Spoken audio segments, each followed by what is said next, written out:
का गोंडी धर्म है तो गैर धर्म मत अपनाना, और घर में अगर शक्कर मिलती है तो गुड़ खाने को बाहर मत खाना, है ना। लोग कहेंगे कि घर में शक्कर रखी है और गुड़ के लिए भटक रहा है, कितना मूर्ख गोंड है, बोलेंगे कि नहीं बोले। अगर कोई भटक भी गया होगा तो फिर से अपनी जगह में वापिस आ जाना, बड़ा देव जरूर माफ करेगा। तो हमको दूसरे की गाड़ी में नहीं बैठना है, दूसरे की गाड़ी नहीं सजाना है। किसकी गाड़ी सजाना है? हमारे खुद के धर्म की गाड़ी सजाना, हमारे समाज की गाड़ी सजाना। पराई गाड़ी पराई होती है, कभी भी उतार देगा आपको, उतार देगा कि नहीं। तो निजी गाड़ी रहेगी तो जहाँ चाहो वहीं रोक लोगे आप, और दूसरे की गाड़ी रोका नहीं रोका, बस में बैठे, दूसरे की बस की बात है। तो हमारे जो पेनवासी कंगाली जी है, जानते हैं ना सभी लोग, आपके महाराष्ट्र के ही है, और आप महाराष्ट्र के लोग पीछे रहेंगे तो फिर अच्छा लगेगा क्या? कि जिसने दूसरे राज्यों को लोगों को जगाया और खुद के राज्य के लोग नहीं जागे तो फिर क्या है।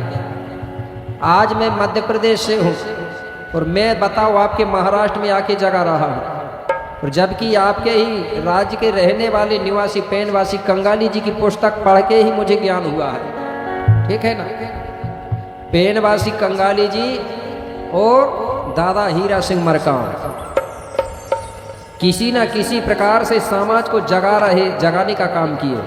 इसलिए मेरा कहना है, गोंडवाना में सुंदर हैं दो नाम। किसी ने कहा है मतलब जगत में सुंदर हैं दो नाम, चाहे कृष्ण कहो या राम, ऐसा कहा, ठीक है। और मैं कह रहा हूं, गोंडवाना में सुंदर हैं दो नाम, मोतीराम कंगाली और हीरा सिंह मरकाम। इन दोनों महापुरुषों के विचारों पर अगर चलोगे आप तो ये पक्का है कि समाज का जरूर विकास होगा और समाज जरूर आगे बढ़ेगी। तो हमको गोंडवाना की गाड़ी सजाना है, दूसरे की गाड़ी नहीं। दूसरे की गाड़ी का मतलब होता टटेरा की गाड़ी बनी, मूसा फंदे बेला, और गाड़ी हो गई रन्न बन्न ओंधे गिर गई छेला। ये काम नहीं करना है, ठीक है। हमको गोंडी धर्म की गाड़ी सजाना है। इसके बाद हमारे जो देवी देवता है उनका नाम लेके, कैसे जैसे भूमिकाओं के नाम लेंगे तो हमारे में स्वाहा नहीं बोलते, ठीक है ना। जब भी धूप रखोगे तो स्वाहा नहीं बोलोगे। स्वाहा का मतलब होता है गोंडी में सत्यानाश, ठीक है ना। अगर आप स्वाहा बोल दोगे तो तुम्हारे पुरखा कहेंगे कि हमारी ये सत्यानाश कह रहे हैं, ठीक है ना। तो क्या बोलोगे? सर्वोच्च शक्ति, जिसका जो सर्वोच्च शक्ति मन को श्रृंगाल भूमकाना, धूप पारा सियातो रोम सेवा सेवा। इतना भर जोड़ना, धूप पारा सियातो रोम सेवा सेवा, ठीक है। और देवों के नाम लेके छोड़ना है तो जैसे 6 देव वाले हैं तो वो बोलेंगे सर्वोच्च शक्ति यही दाल को गुना, धूप पारा सियातो रोम सेवा सेवा। इतना भी नहीं बोलो तो सीधे बोल दो, सर्वोच्च शक्ति यही दाल को गुना सेवा सेवा, सर्वोच्च शक्ति मही दाल को गुना सेवा सेवा। और इकट्ठा बोलना है तो इकट्ठा बोल दो, सर्वोच्च शक्ति यही दाल मही दाल अपादाल टीपा दाल भंटे दाल कोइंदाल गोगुना सेवा सेवा। बन जाएगा ना। धोखा से स्वाहा मत बोल देना, गड़बड़ हो जाएगा, ठीक है। क्या बोलोगे? सेवा सेवा 2 बार। जब सेवा सेवा 2 बार बोलोगे तो तुम्हारी सेवा को तुम्हारी पेन शक्तियाँ स्वीकार करेंगे और आपकी मनोकामनाएं भी पूरी होगी। तो ये करना कब है? रोज भी कर सकते हो, लेकिन रविवार को तो करना जरूर। लेकिन दीपक जलना चाहिए सुबह, दिन निकलने के आधा 1 घंटा बाद तक भी जला सकते हो और 1 घंटा पहले से भी जला सकते हो, क्योंकि हमारे में अधिकतर टोटका सुबह होता है और सुबह का काम जो होता है वो सफल होता है, ठीक है। तो मैं बता रहा हूँ, कोई के भी अगर किसी को परेशानी हो तो 5 रविवार बोल के करना। लेकिन दिक्कत ये भी होती है ना, महिलाओं में भी ये हो सकती है, परिवार में भी हो सकता है। कभी कभी 5 रविवार नहीं हो सकते। क्यों नहीं हो सकते? घर में समस्या बन जाती है। अगर कोई महिला खाना नहीं बनाती, कोई समस्या आ गई, फिर पूजा बंद करना पड़ता है, ठीक है ना। तो ये करेंगे तो 6 महीना में पावर आना चालू हो जाता है, ठीक है।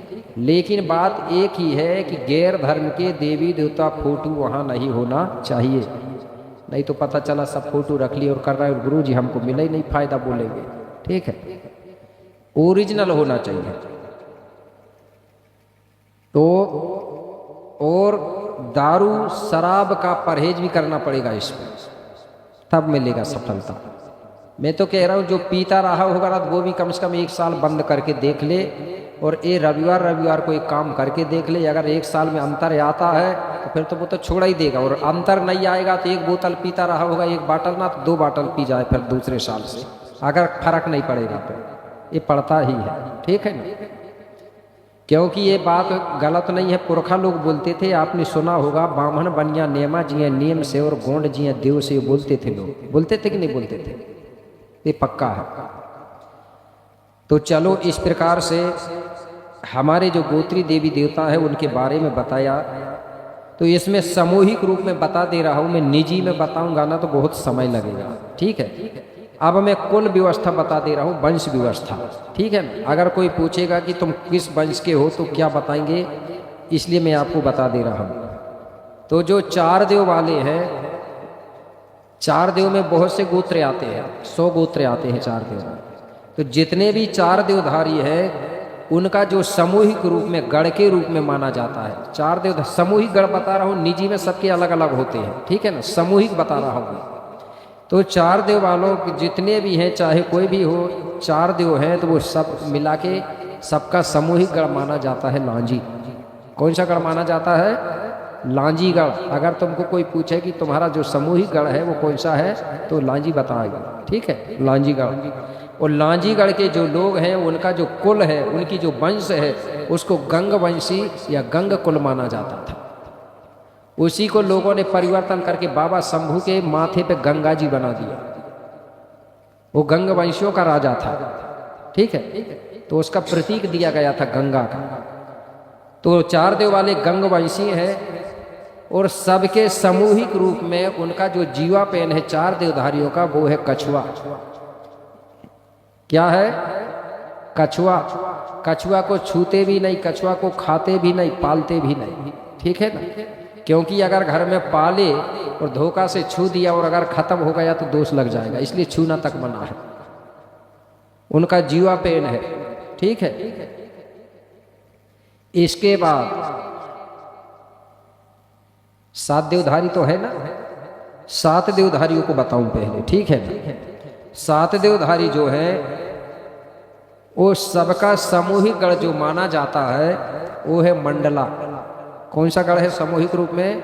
मंडला गढ़। और 7 देवधारी जितने भी लोग हैं तो वो नागवंशी में आते हैं। किस वंश में आते हैं? नागवंश भी बोलते हैं, और पुराने लोग नाग कुल बोलते थे। क्या बोलते थे?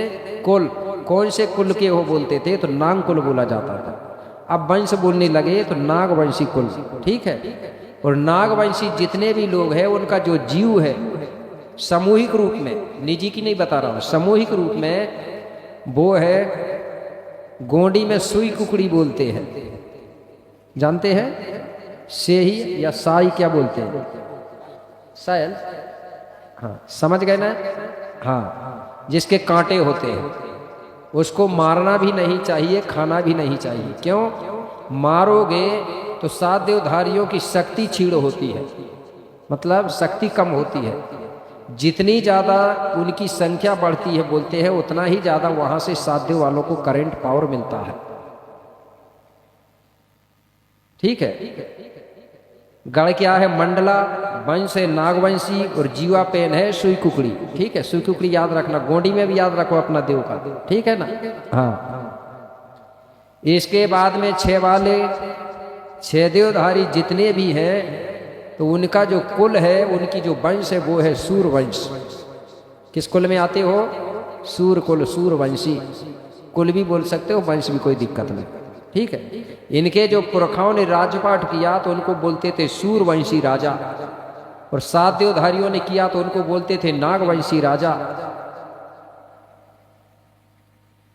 और सूरवंशी जो है चांदागढ़ है उनका। कौन सा है? वो तो आपके राज्य में है ना, चंद्रपुर चांदागढ़। तो 6 देवधारियों को कहाँ जाना चाहिए? अपना चांदागढ़ जाना चाहिए हर परिवार के साथ। ठीक है, और 7 देवधारियों को मंडला जाना चाहिए। अब हमारे लोग अपने गढ़ नहीं जाते, दूसरे के मंदिर मस्जिद घूम रहे हैं। ठीक है, दूसरे के घूमने में शौक है। और चांदागढ़ वाले लोगों का सामूहिक रूप में सबका जो जीव है वो है शेर। गोंडी में पुल्ली बोलते हैं। ठीक है ना, शेर, सिंह। तो छेदेधारी शेर को मानते हैं तो शेर जैसे रहना चाहिए, ठीक है ना। ये बहुत बड़ा पावर है। देखी बात भी बता रहा हूं, सुनी बात भी बता रहा हूं, बहुत से पूर्व सियाने लोगों को मालूम होगा। ये जो शेर है ना, इनका जो देवता होता है, और 7 देवधारियों का जो शाही जो बोलते थे कांटे वाले, वो इससे बरकत भी बढ़ता है। इस संजय का देवता होता है। कैसे? सुने होंगे आपने, अगर किसी ने अपनी खेत में कोई फसल लगाया है, उस फसल के अंदर शेर घुसता नहीं है, मेड़ से किनारे से निकल के घूम के चला जाएगा। अगर धोखा से उस फसल में घुस गया ना, तो वहां की फसल घटती नहीं है, बढ़ती है मालूम किसी को? अगर शेर घुस गया उस खेत में, तो उस वहां की जो फसल है, अनाज घटता नहीं है, जो आप नापोगे तोलोगे ना, बढ़ते जाता है। इसलिए कुछ लोग ढूंढते थे शेर के पंजे पहले, ढूंढते थे ना, सुना था मैंने, बोले पैसा बना रहे हैं। और जो सेही की बात कर रहा हूं, इसमें भी बरकत है। साहू है क्या आपके इधर? साहू लोग जो तेल बेचने का काम करते थे, पहले तेली भी बोलते थे जी, तेली, ठीक है। वो भी गोंड है, गोंड थे। वो लोग जब तेल बेचते थे तो कांटे को उस तेल में रख लेते थे, कांटे को। हमारी माता शक्तियाँ जब पुड़ी बनाती थी तो उसी के कांटे से पुड़ी निकालती थी।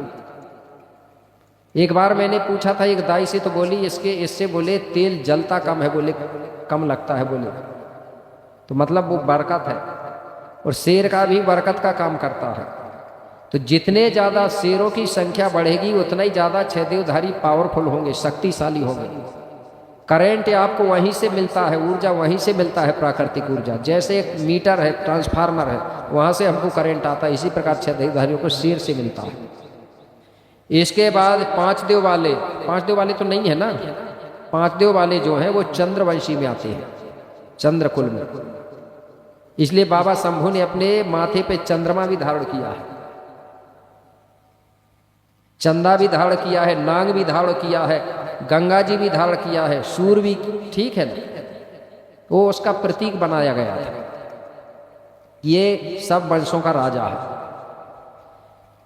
तो बैरागढ़ जो है वो चंद्रवंशियों का है, तो 5 वाले नहीं है। इसके बाद में 4 वाले हैं। 4 देवधारी जो है वो गंगवंशी में आते हैं। गंगवंशी बता दिया क्या उसके बारे में? तो 5 देव वालों का नहीं बताया। 5 देव वाले जो है बैरागढ़ के हैं।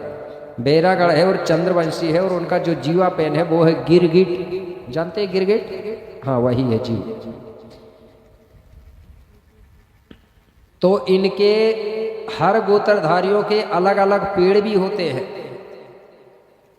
पेड़ हर लोगों के अलग अलग, लेकिन सबके सामूहिक का पेड़ बता रहा हूं। सबका सामूहिक पेड़ है साजा का पेड़।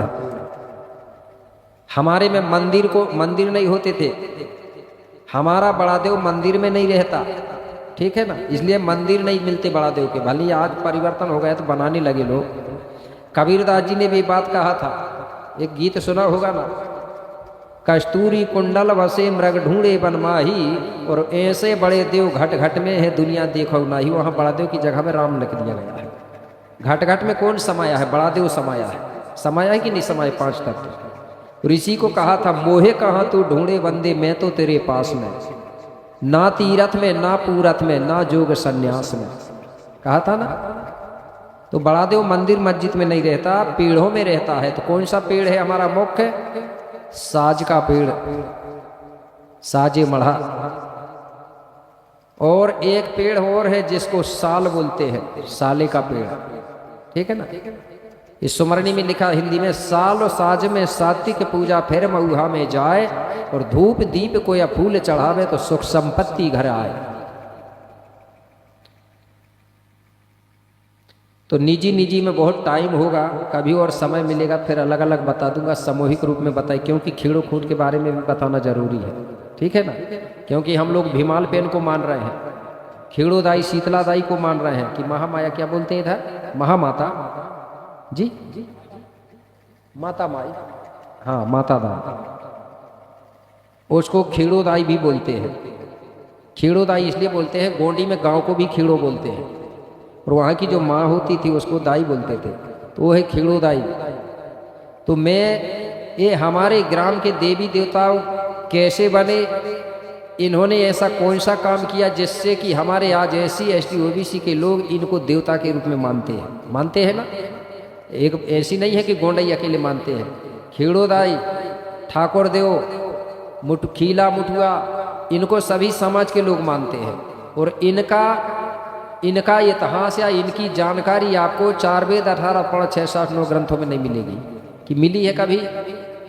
ठाकुर देव को जानते हैं, ठाकुर देव को मानते हैं इधर, नहीं जानते। पहले के समय में जब गांव में गोंगो होती थी, जिसको बिदरी पूजा कहते थे, गांव बांधना भी बोलते थे, तो वो बिदरी गोंगो जब होती थी तो भूमिका के माध्यम से होती थी, वो गांव बांधा जाता था। नहीं बांधते क्या, सब भूल गए, इसलिए तो गोंड लोग तितर बितर हो रहे हैं। जब तक वो व्यवस्था पे नहीं जाओगे तब तक गोंड संगठित नहीं हो सकते। जब बिदरी गोंगो होती थी ना, आज हमारे इधर आज भी गांव बनता है, मतलब देखा हूँ क्षेत्र में, छत्तीसगढ़ में बहुत जगह बांधते हैं गांव। ये गांव जब बनता था तो पूरे गांव के लोग कहीं बाहर काम करने भी जाते थे तो पूरे लोग आ जाते थे गांव में, बोले एक आदमी भी नहीं छूटना चाहिए। और जैसे ही सुबह 3-4 बजते थे तो हमारा जो भूमिका होता था वो थुर्रा लेता था, वो भैंसा के सींगों के बनते थे, पूरे गांव से आसपास से ऐसा घूमता है, मतलब पूरा गांव को बांधता है। और फिर पूजा पाठ होती है खीड़ो दाई के यहाँ जाके। इसलिए पहले के गोंड संगठित रहते थे, कोई इधर उधर नहीं भागता था। और अब गांव नहीं बंध रहे तो गोंडों में तितर बितर हो रहे हैं कि नहीं हो रहे। तो मैं वही गाथा आपको बताने जा रहा हूँ कि ये ग्राम के देवी देवता कौन हैं और ये देवता कैसे बने। लेकिन इसके पहले एक छोटा सा गीत सुना देता हूँ, ठीक है ना, ज़्यादा लंबा नहीं करेंगे, 1-1 2-2 लाइन।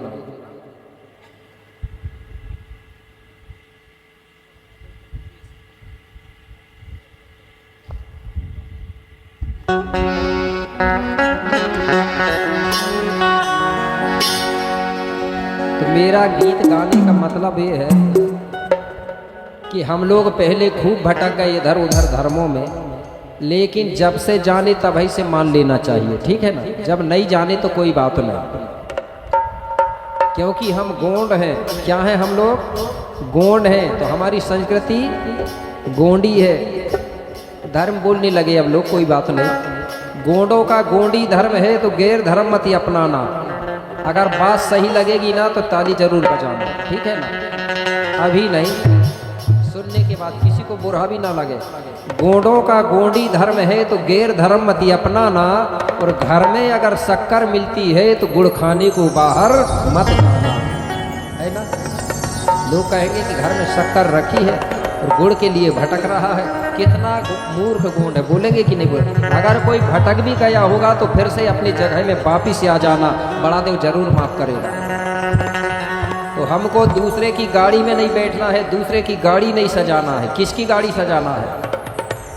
हमारे खुद के धर्म की गाड़ी सजाना, हमारे समाज की गाड़ी सजाना। पराई गाड़ी पराई होती है, कभी भी उतार देगा आपको, उतार देगा कि नहीं। तो निजी गाड़ी रहेगी तो जहाँ चाहो वहीं रोक लोगे आप। और दूसरे की गाड़ी रोका नहीं रोका, बस में बैठे, दूसरे की बस की बात है। तो हमारे जो पेनवासी कंगाली जी है, जानते हैं ना सभी लोग, आपके महाराष्ट्र के ही है। और आप महाराष्ट्र के लोग पीछे रहेंगे तो फिर अच्छा लगेगा क्या? कि जिसने दूसरे राज्यों को लोगों को जगाया और खुद के राज्य के लोग नहीं जागे तो फिर क्या है। आज मैं मध्य प्रदेश से हूँ और मैं बताओ आपके महाराष्ट्र में आके जगा रहा हूँ, और जबकि आपके ही राज्य के रहने वाले निवासी पेनवासी कंगाली जी की पुस्तक पढ़ के ही मुझे ज्ञान हुआ है, ठीक है ना। पेनवासी कंगाली जी और दादा हीरा सिंह मरकाम किसी न किसी प्रकार से समाज को जगाने का काम किए। इसलिए मेरा कहना है, गोंडवाना में सुंदर हैं 2 नाम।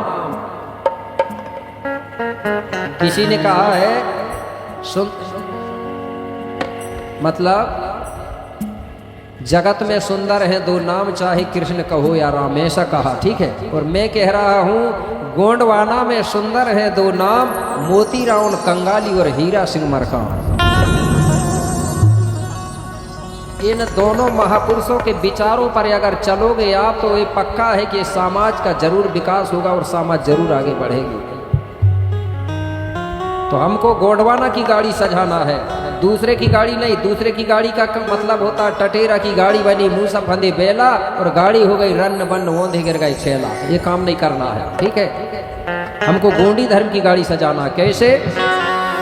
अरे गाड़ी सजा ले, अरे गाड़ी सजा ले, गाड़ी सजा ले रे मोर कोया, गाड़ी सजा ले, गाड़ी सजा ले रे, गाड़ी सजा ले, गाड़ी सजा ले रे मोर कोया, गाड़ी सजा ले।